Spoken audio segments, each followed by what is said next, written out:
crisp chips, cold lemonade, sun on the picnic cloud.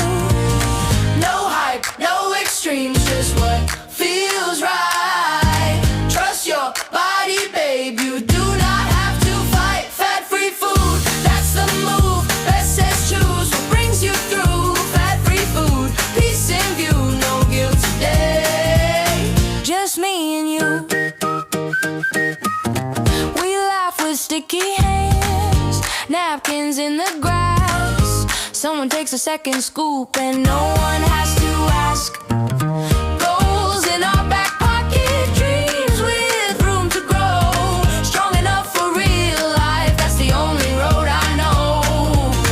No hype, no extremes, just what feels right. Trust your body, babe, you do not have to fight. Fad-free food, that's the move. Beth says choose what brings you through. Fad-free food, peace in.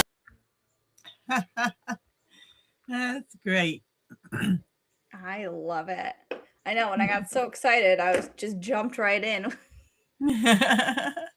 So Mary's here to rein it back and make sure we get all the pieces. Excuse me. I just got to hit start first. That's it. That's, you know what? It's a very important piece. It's like the make or break. Otherwise, we got to start all over. I don't got time for this today. I have to. I'm a parent. Apparently, I mean, I was asked to and said yes. Host a panel at a Medicaid conference in July, so I have to have a meeting about that later. I was like, oh, I guess, sure. Yeah, it's interesting to just plug along at your own work and then be asked to do bigger things, and you're like, oh, yeah, okay. Excellent. I think your mouth says yes before your brain comprehends the concept. It's gonna be great. Always ends great. The thing is I used to despise public speaking and presentations, and then something flipped in college. And I really think that going to a small all-women's college, it's no longer an all-women's college, but it's still kind of on the smaller side, I guess. They've definitely grown since I left, but I don't know, it made me more comfortable presenting in front of the class, which led to even more presentations and being more comfortable. But it was one of the best things I could have ever done was switch to that school. I love them still. Which school, what college was it? It was Russell Sage College in Troy, New York. Oh, okay. Yeah. Yep. Yeah, I used to not like public speaking because I was so shy and thinking, what would people think of me if I do something wrong? Instead, I've learned to take my eyes off myself, and if I have something to share, I can do it. And I've done it, quite a few times now. And what's nice is if you have something to share that somebody finds worthwhile, you're doing them a favor. Stop thinking about me. So that's how I got over my. That's a really good way to look at it. Yeah. That's how I looked at asking questions, which used to be really difficult for me, asking questions in a group setting. I used to think if I don't remember where I heard it, but it was again something like what you said of it was if you have the question, chances are at least one other person in the room has the question too. Yeah. And I'm filing your thing, Linda, of you're doing the people listening a service by providing them the information. That's getting filed away with that same in that same area. That's very helpful. Yeah, growing up, I did not like doing presentations. I'd get on a stage and do a dance performance.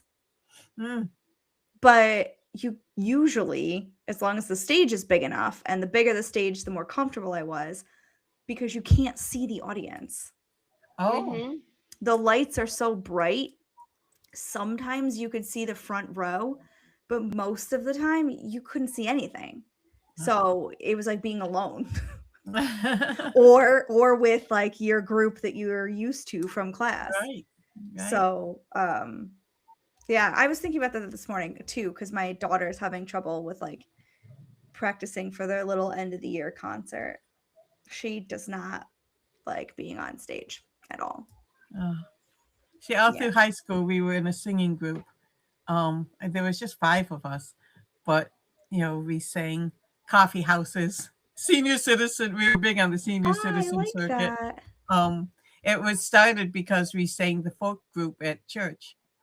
Um, and then we did weddings and coffee houses and things like that. And I think that got me out of myself a little more. So, although I do not do Yeah. karaoke very well because I don't sing very well. So, I was not the soloist. I was not the lead singer. Let's put that way. You gotta have the That's what- backup too. You can't. I was the doo-wop, doo-wop, doo-wop. So, That's why I like being in band, playing like the tuba, because the instrument was bigger than me. yeah, true. Oh my Wow, gosh. tuba. Well, I, this fad-free food, why do we crave? Unfortunately, now I'm craving a donut and a cookie and a looking at this. So I know, right?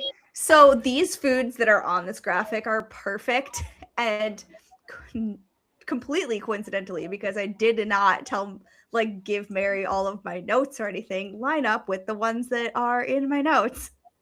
Because these are highly craveable foods, right? I was reading back through these and I'm going to do it sort of out of order and talk about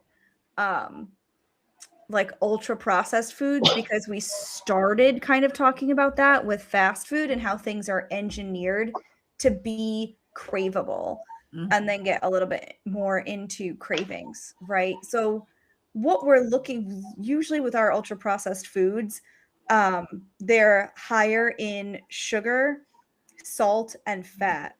And in the last episode talking about fast food, we talked about the mouth feel, where you're getting like the right amount of crunch and salt and like smooth fatty mouth texture, which sounds so strange to say out loud. well, that's and what if we you look watch for. any like cooking shows, like Gordon Ramsay's Top Master Chef, any of them, that's one thing they talk about is the texture of the food to make sure it's not soggy or Mhm. greasy, slimy.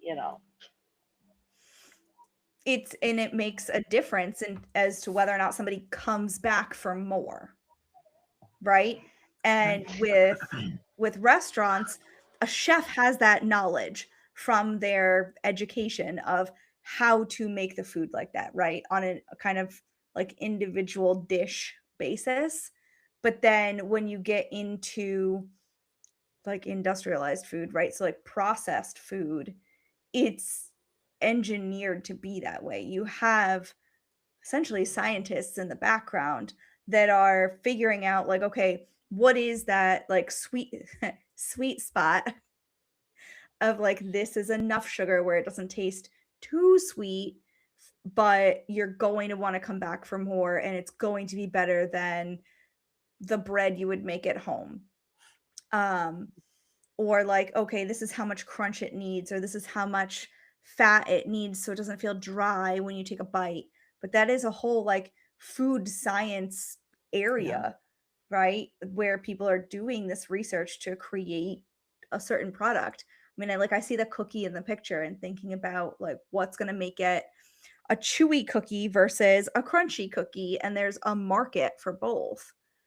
And knowing it's that food science, food engineering, like this is not like genetically modified stuff. This is just like how things are combined and put together to create the best tasting product, but also the best like feeling product, and that's what creates something that's craveable. It's a whole field of it's Mhm. called culinary developers. Yep. Yeah. And it's this is where you also get into like bringing ultra processed foods into the discussion, and those are actually defined. There is a Nova classification system of ultra processed foods. Oh, I should have pulled that up. I forget about the screen sharing thing.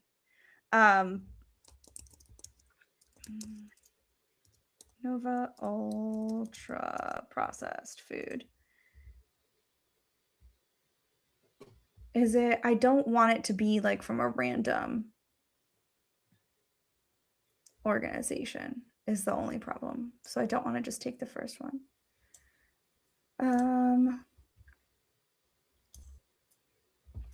Here we go. Oh, it's making sure I'm human. Hold on. All right. So this, now let me figure out how to screen share again. Share. Screen. Ah, look at me. I don't have it down to where like, I feel like Mary's takes up all this, the screen in like the right amount. You know what I mean? We'll get there. So, there you go. I'm learning. No, I'm not learning. Excuse me. All right, there we go. So you go from these unprocessed foods. Think like an apple, a carrot, a pear, a fish, an almond is on here. Like oats are, I think that's what that grain thing is, right? Where nothing has really happened to it yet. You're finding it in nature the same way that you're eating it. This what this makes me think of is like over the weekend, despite all our sicknesses, my daughter went fishing with my parents. And she caught a trout and a catfish and took them straight out of the lake and then straight onto a fire when they got back and ate them. Talk about a minimally, or I guess unprocessed, unless we're considering cooking processing, but usually not. Group 2 are these like ingredients: oil, salt, butter, things your honey is on here, things you're using to like sort of elevate your minimally processed food, things that would be used in like the home cooking process, right? And then you've got this kind of in between, there's been some processing. This is where we first see bread. So for anybody who's out there like demonizing any and all processed foods, let's remember that like bread makes that list. Right. Cheese is on that list. This is also where you get, I mean, they put alcoholic beverages in here. I usually just leave those out of the conversation, but anything fermented is now a processed food.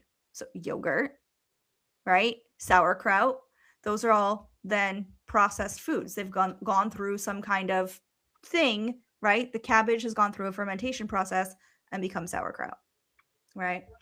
And it gives a great definition at the bottom, right? Processing of foods from group 1 and 2. So your unprocessed stuff with your culinary things to create something slightly different.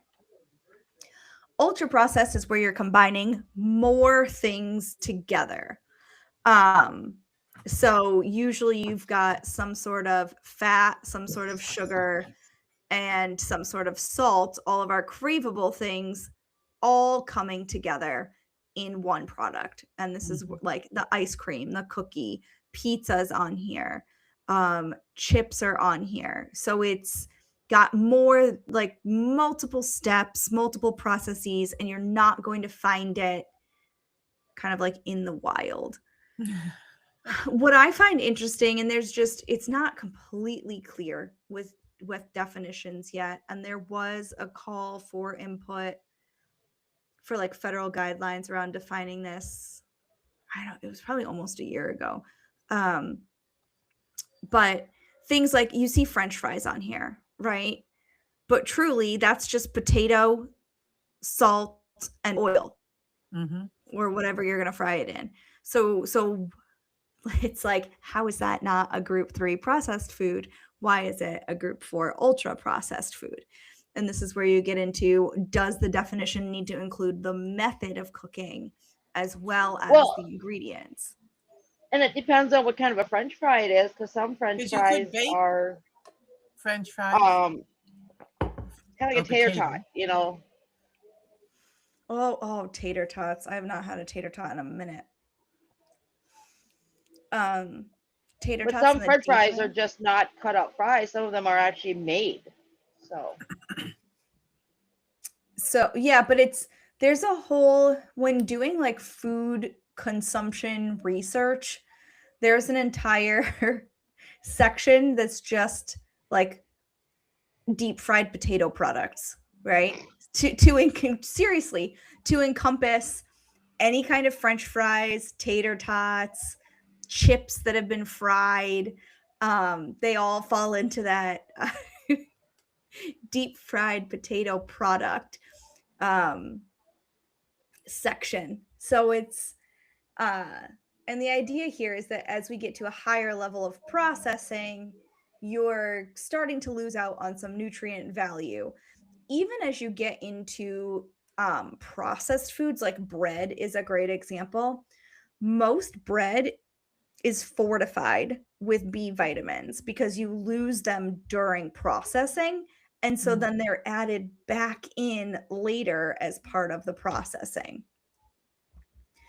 Um, so the idea here, and I feel like there have been so many diets that go to like the whole foods or things like that.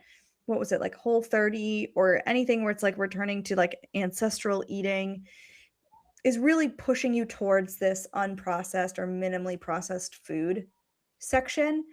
And like we talked about last week, there's this moderation component, right? Because this doesn't mean never eat a burger. It means, are you eating a burger every day? Kind of a thing, right? Is it a burger that you made at home versus one that's been like tinkered with to be highly craveable? So there's also become this difference in what the food that you get out to eat versus what you're going to make at home are not identical in a way that they were towards the beginning.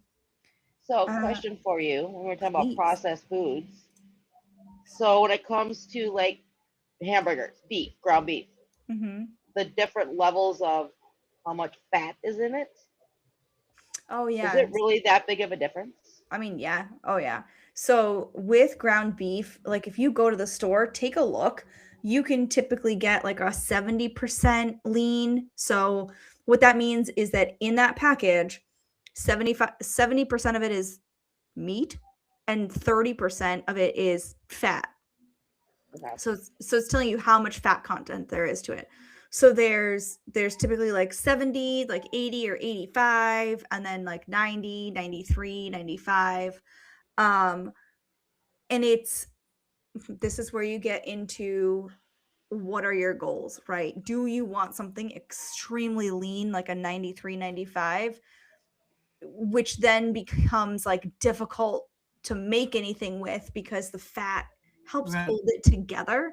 Thinking about Right. like making burgers, if you're making it with something less than, like, I really cut it off at like 85% lean when I'm trying to make burgers with it. Brown tries to get 80-20. Yeah. That's he Yeah. always shoots for. That holds together in a way that like your 93, 95 just doesn't. Um my mom was on Weight Watchers a lot growing up, which surprisingly had no influence on like my career choice at all. I made my career choice like way after that. But I remember she would get super lean ground beef, but then to make burgers, she would have to add eggs and breadcrumbs Hmm. to hold, so it's almost like a mini meatloaf to hold it together. Mm-hmm. Oh, maybe I'll make meatloaf tonight. Or you end up adding a little bit of oil to the pan because there's no Mhm. grease from the hamburger. So Right, right. Yeah. Yeah. So it's like, what are you doing with it, and what's your goal? Is the leanness so important to you that you're willing to lose out on the texture and the like form of your burger? It's just, I mean, to me it's not worth it, but to somebody else it certainly might be. But yeah, so those ultra processed, it's more about that, the combinations that you wouldn't find naturally. right? You're not going to naturally find a donut or an ice cream or pizza, which has all of the things. It's got a little bit of a sweet dough. It's got the fatty cheese. It's got some salt to it. So it's got all of those things together. And we eat a staggering amount of pizza in this country. Yeah. I will find that number. But it's also, and this is where it plays into that cravings piece. Those things, the sugar, the fat, the salt, light up reward pathways in our brain. So that's why we crave them. And that's why you can know all of this information and still be reaching for those foods, right? Because they provide that reward pathway signaling in a way that like an apple is not going to. But I mean, like an apple and peanut butter. But then you're getting in sugar, salt, and fat in your peanut butter. So that was snack yesterday in our house, was apple and peanut butter. So with cravings, what I originally was going to look up is like, what are certain cravings telling us, right? And that is not what I found. It's not like, oh, I'm craving the example I have in here. I'm craving chocolate, therefore I need magnesium. It's a lot more to do with like a stress response. So you're stressed, you're tired, you're hungry, and it's been too long since your last meal. And culturally, this is what we reach for. Oh, wait, why can't, how do I make this big again? Yes. Okay. Yeah. How much pizza consumption in the US? Yepers. Yep, by gender and age. This is it. We love pizza. Everyone eats it. Interesting that men eat more pizza than women. I know. There's You so know, many interesting it's things the to come up. go-to at my house when my husband's supposed to cook a meal. He makes pizza. Yes. It's easy. Yeah. So I get it. I mean, I do like pizza. What I used to teach people is that pizza should become the side dish, right? So it's like that's the like starchy carb of your meal. And then you need a protein and a vegetable with it. And most pizzerias, you can get like a chicken Caesar salad or just a tossed salad with grilled chicken on top to have with the slice of pizza, round it out, and then there you go. I really like moderation and kind of like meeting people where they are. And I find that taking away certain things is not useful. Sometimes you need to, right? And it just needs to go away. But a lot of times you can find a way to still have it sometimes introduce that idea of moderation with a framework and like have far more success in moving the needle on whatever health indicator we were looking at. Weight, blood sugar, cholesterol, whatever it was. I just emailed it to you. Ooh, thanks. So it's looking at the reward system in your brain for these cravings. And this is where like there's also this difference when I was reading about the cravings between wanting something and liking something. So like, and this is from like the neuroscience end of cravings for food, right? Liking it is the actual like pleasure and sensation. So the feeling of the chocolate melting in your mouth, right? Wanting it is that actual craving from beforehand and that motivation to actually go pick up the chocolate bar. So it's interesting to see how it gets broken down in that realm of neuroscience. And that there are different pieces to it. And what I would try to get people to recognize is understand that wanting before you actually get to the consumption stage right? Where you're eating it and see why you're going for that, whatever it is, chip, chocolate bar, ice cream, donut.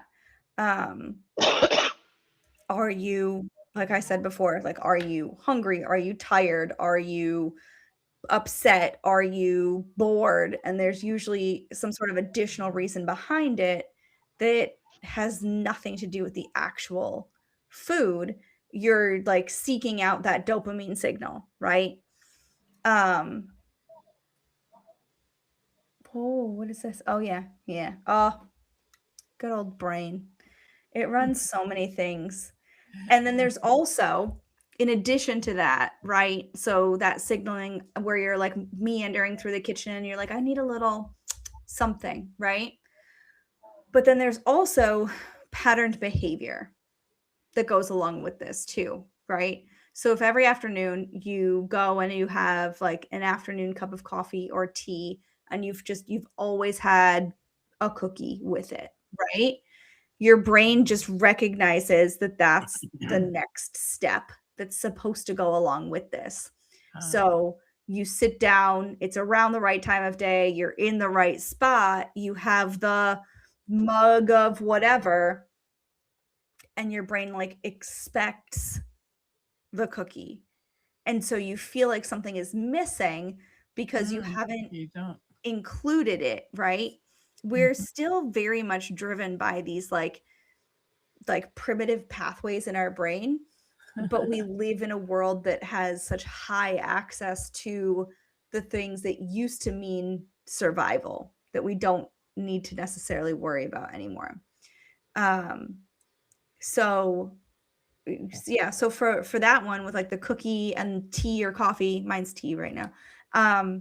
That's more about like predictive behavior, right? Your body has expected that that's what comes next. And then so if you don't do it, it feels like you're somehow lacking. And it takes a while. And that's actual willpower, right? Of saying, no, I don't need it right now. I'm not actually hungry. And then not getting up and going to get it. So when people talk about like dieting shouldn't be all about like willpower and just not having whatever it is that you're trying to avoid. Behavior change does take some of that, but you can do it not from like a punitive place where you're like punishing yourself, but you can do it from a place of recognizing what's happening. And I guess that's part of what I'm trying to do with like the cravings episode too, is if you can recognize what's happening, it makes it a lot more tolerable to work with your body and recognize like, you know what? No, I'm not actually hungry. I just am in the middle of a really stressful day. And I know that my break for lunch is at 12. So I don't need a snack. I just ate breakfast. It was only 10:30 in the morning and I didn't need a snack. So and a lot of times with behavior replacement, it's easier to sub in like kind of like a better choice, which is how I ended up with a cup of tea instead of a snack, because then I'm staying hydrated as well. It's decaf. Um, so it's still that like hand to mouth and it's still a something. So it makes that transition a little bit easier. Or you can just sit with the discomfort, which is discomfort, right? Of like, I really wanted a little something because I'm a little bit stressed today, but I don't need it. So there's that. It's not a craving for a certain something. I thought it was chocolate, but it wasn't. It was just like nothing. There was nothing I really needed. What I needed was a break, and that will come tomorrow. And that's just the way we're wired as human beings, to seek out that reward system. And it used to be that those foods that light up the reward system were for survival purposes, right? Think anything that's sugary is really quick, easy energy. And then that fat is your long, sustainable energy. So to crave those things meant that you were getting fuel that would keep you going until the next whatever woolly mammoth was taken down. Whatever. It does. It goes back that far, which seems so silly, like thinking about it today. And Yeah. we're very much still wired that way, even though like you can get a high fat, high sugar treat or food item everywhere, it feels like. But that's part of the reason why marketing is so good. And you now Yep. see all these different things about food shortages and how we're all going to starve to death, and to get you to eat this stuff and fight for, and create this fear. You know,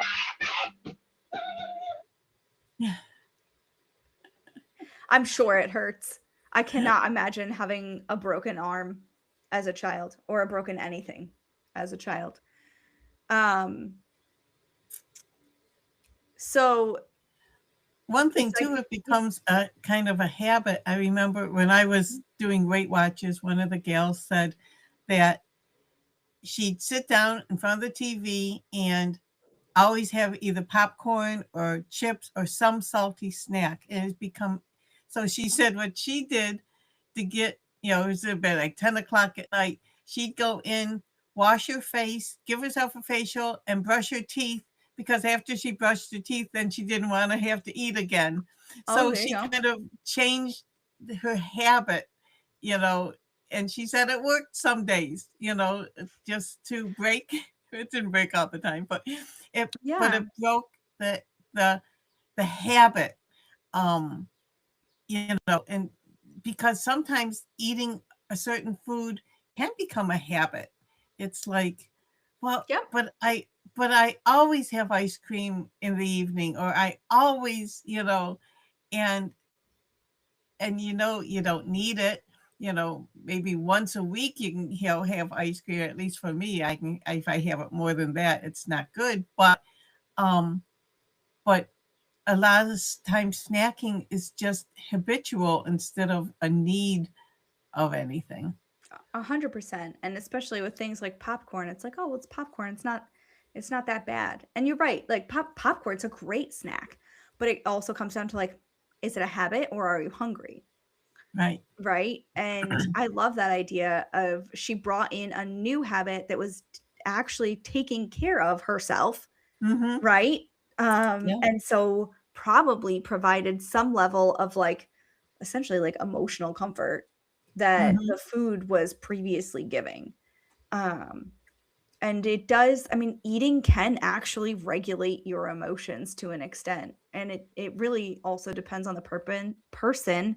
For some people, it does it far more than for others, but um, it genuinely can give us that feeling of comfort.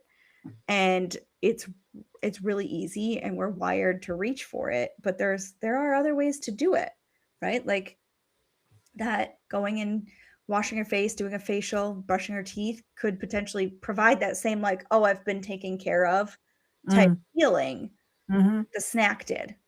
But like you said, some days it works, some days it doesn't. Yeah. It's Yeah. that it's that But at least constant. you're trying to break a habit Yeah. and giving yourself something else to do. Especially like, saying, well, I've already brushed my teeth, so I can't have that. You know, Oh, you, well, that goes back to our we love a good reason to say no, right? yes, yes, yeah. It gives us a framework. Um, and it's I actually this ties back to some of the other things we've talked about when we've talked about like stress and sleep and things. And when you're highly stressed, you have these increased cortisol levels, and that actually increases your pull towards those comfort type foods. Mm, okay, So yeah. there is sort of like this hormonal feedback that happens as well that basically like turns up the volume on the cravings and makes them even stronger. And so Mm, I wonder like if the days that the facial and teeth brushing didn't work were higher stress days, right? yeah. Potentially with like more signaling for that like draw towards a comfort food. And this is where you get into and I didn't pull it in for this, but the thought with the GLP-1s is that they also quiet what's called food noise, which Mm-hmm. which which are just cravings, right? and this constant thinking about food and draw towards food. And they're supposed to help quiet that piece of the mind as well as other functions. But it's the same sort of thing, is being able to quiet that piece so that you can focus on what's actually happening. Mm-hmm. Are you stressed? Are you tired? Are you actually genuinely hungry and need a full meal? Whatever the case may be. And I mean, sleep, like I just said, plays into it as well, right? We talked about how when you're tired, that hunger hormone rises, even if you're not actually in need of food, and that satiety hormone, leptin, decreases. So you have this increased craving again for food, but really it's just because you're tired, and so your hormones are out of whack Wow. in the Yeah. moment. Yep.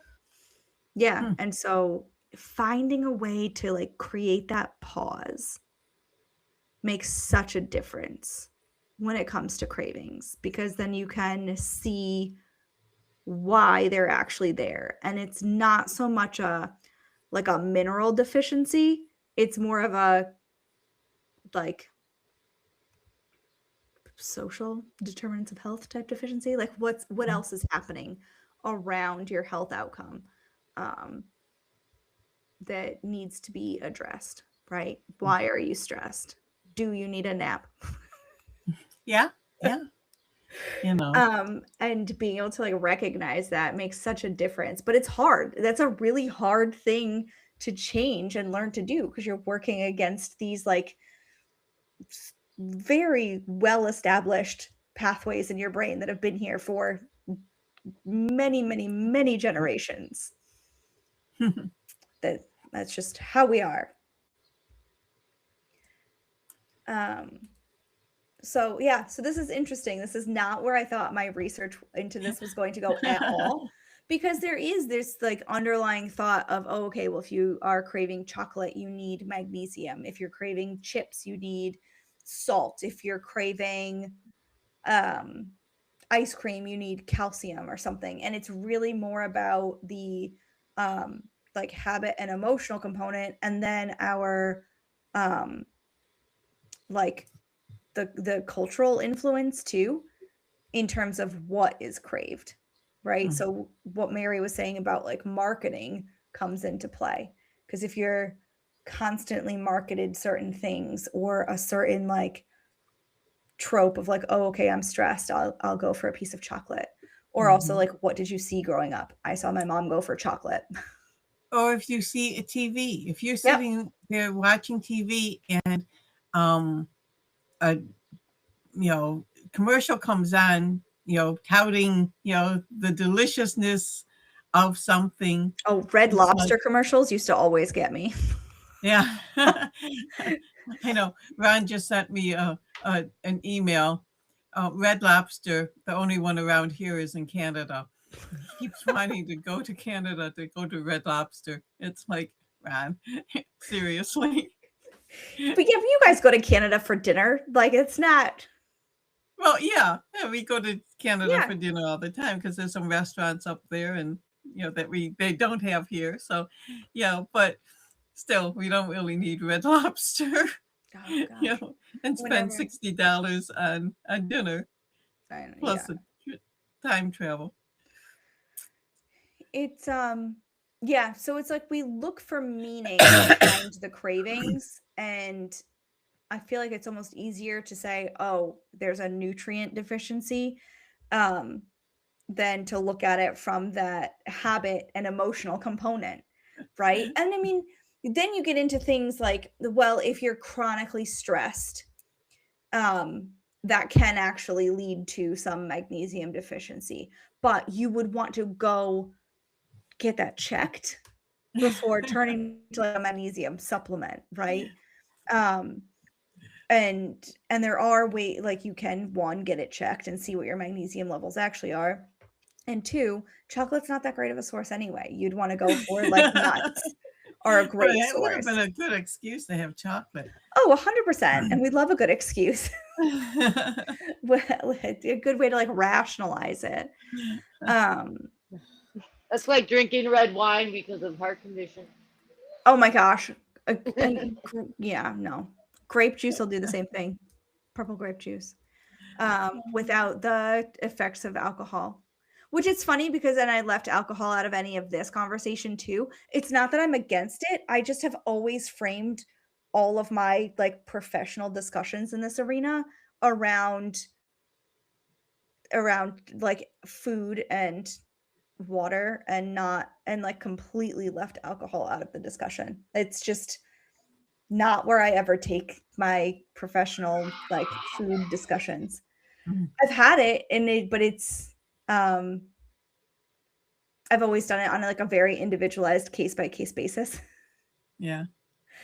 So I would do it in individual counseling, but I've never brought it into the realm of like any of my presentations or corporate wellness or the podcast because there are some widely varying opinions, and truly the best thing is if you don't drink, don't start, right? And Americans are terrible at moderation. So if you go in and say like, oh, well, red wine has this benefit, suddenly people are drinking like a bottle a night and are like, oh, well, you said there's a benefit. And I'm like, okay. Yeah. So it's interesting until you're in it, but the other interesting in my world craving is when you crave non-food items. So there's a condition that it's called pica, where people crave non-food items, and that is actually a mineral deficiency indicator, and it's typically either an iron or zinc deficiency. What would somebody eat non-food? Ice Like, is considered non-food. oh, ice. Oh, Mhm. Ice, or they'll eat like clay, so like dirt or starch. Yep. oh, Yeah, and it is a very real condition called pica, and it's typically indicative of an iron or zinc deficiency. What immediately comes to mind with this is me wildly pregnant eating a cup of ice. And I had like specific ice that I liked best from certain ice machines. I was still working in the hospital at this time. Certain ice machines in the hospital, and then to sit down like next to a doctor eating my cup of ice, and I'm like, I know. I'm like, I'm already on the iron. I already know. Because they'd all look at you and they're like, we know what's happening. oh, And so even ice is considered like a non-food item. And I don't know the exact like mechanism, but that is something where you do have a craving that's directly tied to a nutrient deficiency, but it's not craving a certain food, right? There's the general sort of narrative is that I was low on iron, so I should be craving like a steak, right? Something high iron.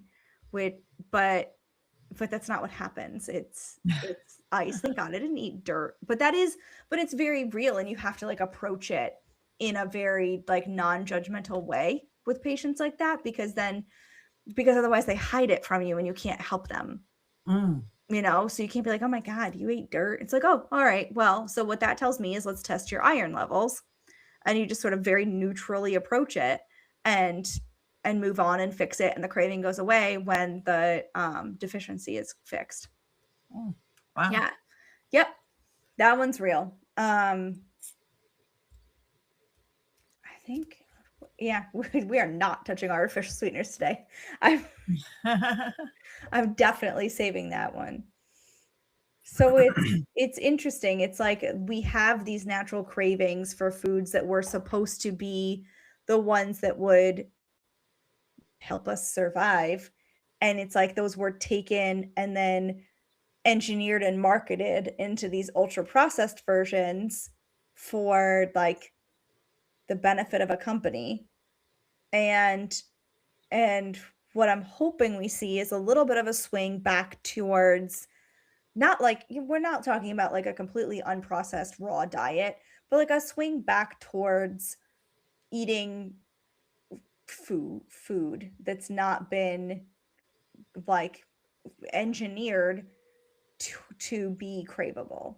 So it's not like, oh my gosh, don't have a burger. It's like, make a burger at home kind of a thing. Which what we've lost is that skill of making food at home, which I know your mom used to teach. And I saw We've been eating a lot more at home. Well, for one thing, Ron loves to grill. And so we had pork chops on the grill the other night. And, Ooh. they just turned out really good. And, Mhm. I bought, because it was late, I ran over to the store and got a rotisserie chicken. And so we had, the chicken and a salad. And then I deboned the chicken and made a quick little chicken salad, for sandwich, with some celery and, stuff. But so it's processed, but at the same time, it's, something I could control a little better than. But then like thinking about like the rotisserie chicken, like it's not about never having anything that's been processed or touched or manipulated. It's like how much and what's left of the actual product, like it's still chicken. Mm-hmm. But even like, I don't know, even making a salad, like you're processing and combining ingredients, you're putting dressing on it. Like we're having pasta salad for dinner, and that falls into that like just kind of cooking processing category, right? Where I've combined different items together. It's not that we have to eat them all. I feel like there's also that movement of like deconstructed things at restaurants, right? We don't need to go that far either. So there's that like moderation line, and what does it look like and what actually fits into your life. Mm-hmm.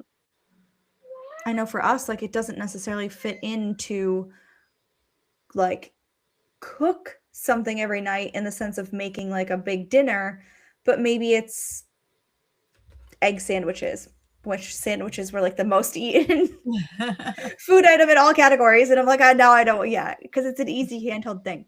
But maybe it's egg sandwiches, which are, combining different ingredients. I have eggs. I'm using a little bit of butter to cook them. So it's, we probably put cheese on it, which is considered a processed product. But it's not like overly buttered, or it's not one of the breads that's got the additional sugar in it to make it taste better. And I buy like high fiber bread, so they're getting in more fiber. As you get into those, like what we think of as ultra processed foods, they're typically very low in fiber as well. Mm-hmm. And I say what we think of because what I kind of touch on a little bit, I feel like not today, but in other episodes, is that you can think about like protein shakes, or like meal replacement shakes, or protein bars, where that's definitely an ultra processed food. There is no protein bar tree or bush outside for me to go pick it from, but that they've put the fiber back in, right? So that you're getting that piece.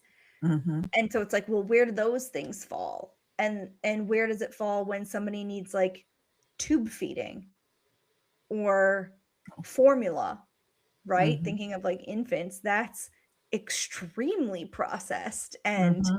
curated and tailored to what that group needs. And it's like, that's why I hesitate with this. The ultra processed is so nuanced, because we think of cakes, cookies, pastries, candy, fried foods, pizzas, and yes, they are, but so is a protein bar, Mm-hmm. right? And I know, I think I said this on here.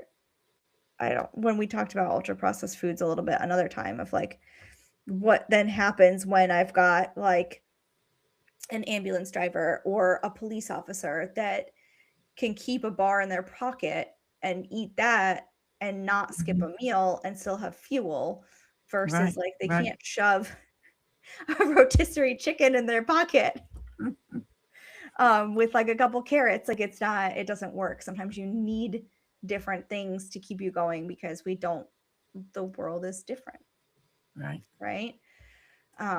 There's so much nuance to it and to that discussion of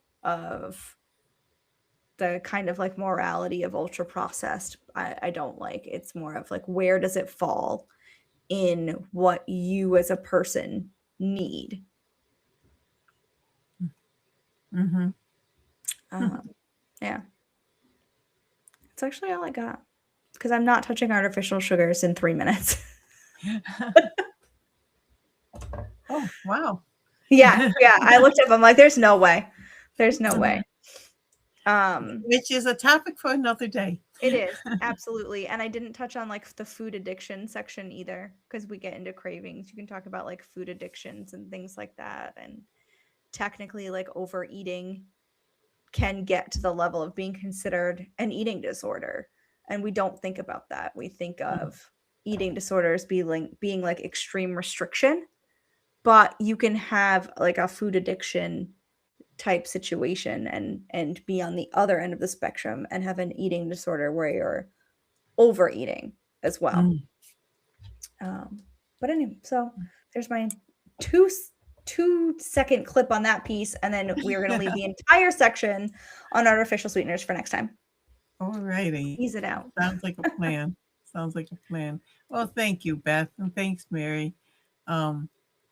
Just always such good advice. You like you said, moderation, because it's so easy to swing back and forth. And then one given time, you may swing a little farther this way or that way, but keeping an even keel and keeping, make it's all choices. Even if you're having that craving, for chocolate or ice cream, keep the moderation and make a choice. Do you really need that? Are you eating it just because you're sitting down watching TV? Can you do something else with your hands, knit or something else if your hands need to be busy instead of moving something into your mouth? It's a choice. And maybe it's easier to grab the bag of chips, but It's always make that make the choice. Yep. There's certain things I just don't keep in the house because they're easy to grab, and I don't. Exactly. Pop-Tarts, I cannot even keep them in the house. I can't do it as like a sometimes thing, and I know that, so they don't come in. Well, I was happy when we got rid of the Easter candy. We didn't have all that much, but it was there. And so because it's there, it's like, it's just, or do what we do for Halloween. We buy Snickers because neither of us like them. Oh, that's a great so idea. we're not as tempted. We really have to have a craving for something sweet to eat a Snickers bar. But it's the last resort, chocolate. But it's just one of those. Remember the old Snickers commercials? If you're hungry, grab a Snickers. Yep. Because it's the healthy choice, It's got fat, sugar, and a little bit of salt. It's got it all. Yeah. What and nuts. Yeah. And nuts. Yeah. So, well, thanks, gals. All right. Thanks. Have a good day, guys. Bye-bye. Bye. Bye.